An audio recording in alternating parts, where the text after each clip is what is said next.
Bonjour à tous, ici Aïcha Bakari. Avant de plonger au cœur de ce dossier brûlant qui secoue les chancelleries de Paris à Washington, je tiens à prendre un moment pour vous saluer, vous, la communauté de Géopolitique News. Un immense merci à nos anciens abonnés, les piliers de cette chaîne, qui par leur partage et leurs analyses en commentaire font de cet espace un véritable laboratoire de la réformation intellectuelle africaine. C'est grâce à votre fidélité que nous grandissons. Si vous nous rejoignez pour la première fois aujourd'hui, bienvenue dans le camp de la vérité sans filtre. N'oubliez pas de cliquer sur la cloche pour ne rater aucune de nos enquêtes. Ici, on ne récite pas le script des agences de presse occidentales, on le décode. Le dossier, uranium, la guerre des chiffres et des mensonges. Mesdames et messieurs, vous l'avez entendu partout, le Niger a volé l'uranium de la France. Vous avez vu Nicolas Maïs, le patron d'Orano, s'agiter sur les plateaux télévisés français criant à l'expropriation. Aujourd'hui, nous allons sortir le Karcher médiatique pour nettoyer ces légendes urbaines et rétablir les faits. Le mythe des 1000 tonnes. Une manipulation comptable. Le premier mensonge que nous devons démanteler est celui du volume. Les médias de désinformation tentent de vous faire croire que Niamey aurait confisqué 1000 tonnes d'uranium appartenant à Orano. C'est mathématiquement impossible. En octobre 2024, Orano, qui est, rappelons-le, une émanation de l'État français, a décidé de son propre chef de suspendre l'exploitation à Arlit. Ils ont rapatrié leurs cadres, bloqué les serveurs informatiques et cessé de payer les salaires locaux. À cet instant précis, il y avait 156 tonnes dans les entrepôts de la Sommer. Selon les parts de l'actionnariat, 63,4% pour la France, la part revenant à Orano n'est que de 99 tonnes. Le général Tiani l'a dit avec une élégance déconcertante. Ces 99 tonnes, le Niger est prêt à les leur rendre. Mieux, Niamey propose de payer le transport pour les expédier. Le problème, Paris ne donne pas d'adresse de livraison. Pourquoi ? Parce que reconnaître la réception de ces 99 tonnes, c'est admettre que tout le reste de la production, les fameuses 1000 tonnes produites après leur départ, appartient exclusivement au peuple nigérien.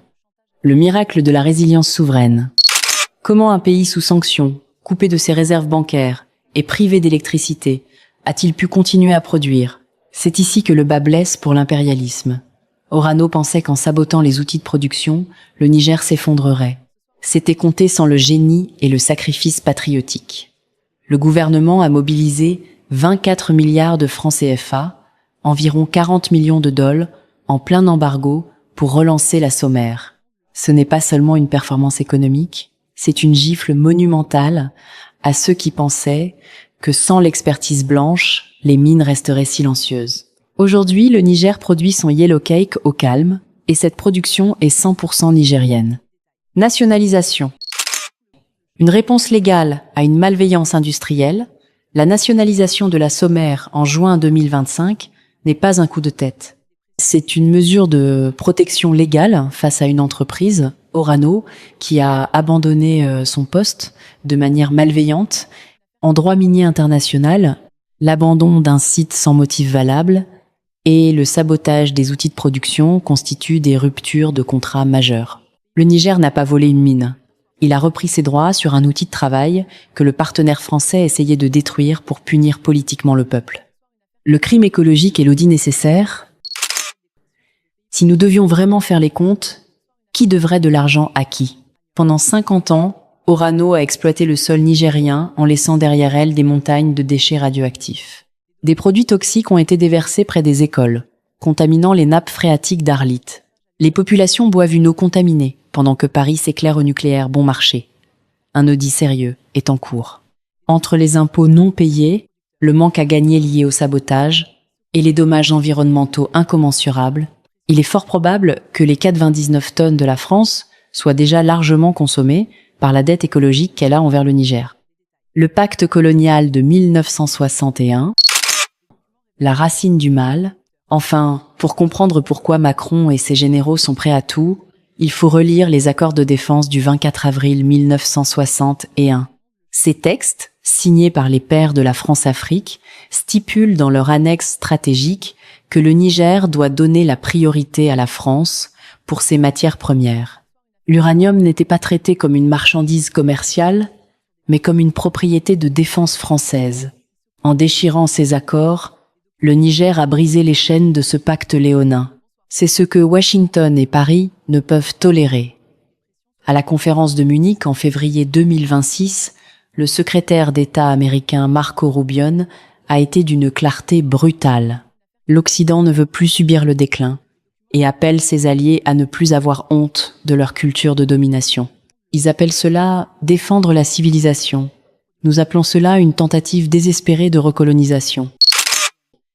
Conclusion, le réveil de l'ogre africain.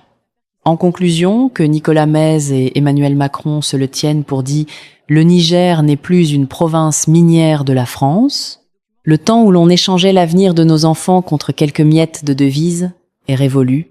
Leurs plaintes devant les tribunaux coloniaux et leurs gesticulations à l'arbitrage international ne sont que le cœur du bandit qui bat. Le Niger est chez lui, le propriétaire est serein. La souveraineté ne se négocie pas, elle s'arrache. Et aujourd'hui, le Niger a repris son destin en main, grain par grain, kilo par kilo d'uranium. Vos ressources pour aller plus loin. Liens affiliés Amazon. Pour ceux qui souhaitent approfondir cette question de la guerre des ressources et de la souveraineté africaine, voici 3 ouvrages incontournables que vous pouvez commander dès maintenant. Un Guerre pour les ressources, le nouveau panorama des conflits mondiaux, par Michael Teclar, c'est la Bible sur le sujet.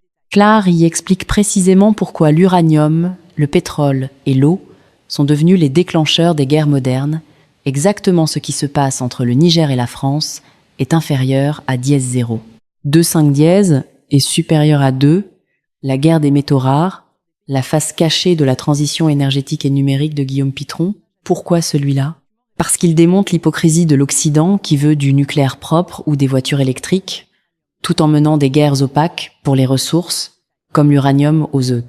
Niger en Afrique, c'est un best-seller facile à vendre en affiliation, et l'Empire du chaos de Pepe Escobar, souvent disponible en format Kindle ou broché. Escobar est un analyste qui traite spécifiquement de la perte d'influence de l'Occident, le Global West face au Global South, le Niger, l'AES, etc.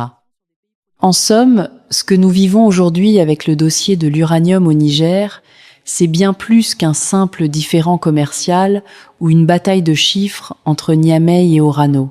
C'est le craquement sinistre d'un vieux monde qui refuse de mourir face à une Afrique nouvelle qui refuse de se laisser enterrer. Le Niger, sous l'impulsion du CNSP et du général Tiani, vient de prouver que la souveraineté n'est pas un vain mot écrit sur des parchemins diplomatiques, mais une réalité qui s'exerce sur le terrain, dans les mines et au cœur de l'économie. En brisant le mythe de l'indispensable expertise française et en reprenant le contrôle de son Yellow Cake, le peuple nigérien envoie un signal fort à tout le continent. Nos ressources sont nos richesses et notre destin nous appartient. La France peut multiplier les plaintes, les gesticulations médiatiques et les manœuvres de sabotage, elle ne pourra pas arrêter le cours de l'histoire. Le réveil de l'ogre africain est en marche, et il ne s'arrêtera pas aux frontières du Sahel. Un immense merci à vous tous qui êtes restés jusqu'au bout de cette analyse dense. Votre attention est notre plus grande force contre la désinformation. Si cette chronique vous a apporté un éclairage nouveau, n'oubliez pas que c'est votre soutien qui fait vivre cette chaîne.